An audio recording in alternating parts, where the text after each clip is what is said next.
काशी का मणिकर्णिका शमशान घाट के बारे में मान्यता है कि यहाँ चिता पर लेटने वाले को सीधे मोक्ष मिलता है। दुनिया का ये इकलौता शमशान जहाँ चिता की आग कभी ठंडी नहीं होती, जहाँ लाशों का आना और चिता का जलना कभी नहीं थमता। यहाँ पर एक दिन में करीब 300 शवों का अंतिम संस्कार होता है। लेकिन मणिकर्णिका घाट की इसके अलावा भी कई अन्य विशेषताएं हैं जो भारत के किसी अन्य शमशान घाट में नहीं है।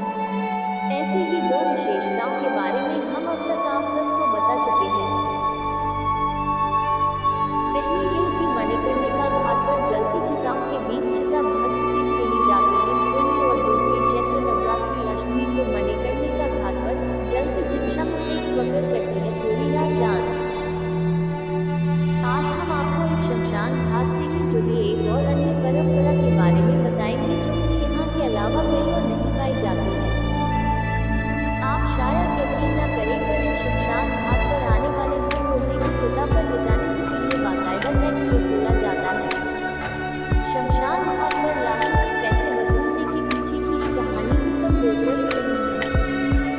मणिकर्णिका घाट पर अंतिम संस्कार की कीमत चुकाने की परंपरा तकरीबन 3000 साल पुरानी है। मान्यता है कि शमशान के रख रखाव का जिम्मा कभी से दोल जाति के हाथ था। चूंकि दोल जाति के पास तब रोजगार का कोई और साधन नहीं था, लिहाजा दाह संस्कार के मौके पर उन्हें दान देने की परंपरा थी। मगर लोग तब दाह संस्कार की हुजूर मान की कीमत नहीं मानते थे और न ही पैसा कमाने के गलत तरीके अपनाते थे। दरअसल टैक्स वसूलने के मौजूदा दौर की शुरुआत हुई राजा हरिश्चंद्र के जमाने से।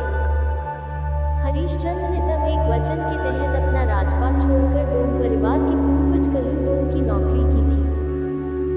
इसी बीच उनके बेटे की मौत हो गई और बेटे के दाह संस्कार के लिए उन्हें मजबूरन कल्लू डोम की इजाजत मांगनी पड़ी। चूंकि बिना दान दिए तब भी अंतिम संस्कार की इजाजत नहीं थी, लिहाजा राजा हरिश्चंद्र को मजबूरन अपनी पत्नी की साड़ी का एक टुकड़ा बतौर दक्षिणा कल्लू डोम को देना पड़ा। बस तभी से शवदाह के बदले टैक्स मांगने की परंपरा मजबूत हो गई। वही परंपरा जिसका बिगड़ा हुआ रूप मणिकर्णिका घाट पर आज भी जारी है। चूंकि ये पेशा अब पूरी तरह एक धंधे की शक्ल अख्तियार कर चुका है, लिहाजा शमशान के चप्पे चप्पे पर डोम परिवार ने बाकायदा जासूस फैला रखे हैं।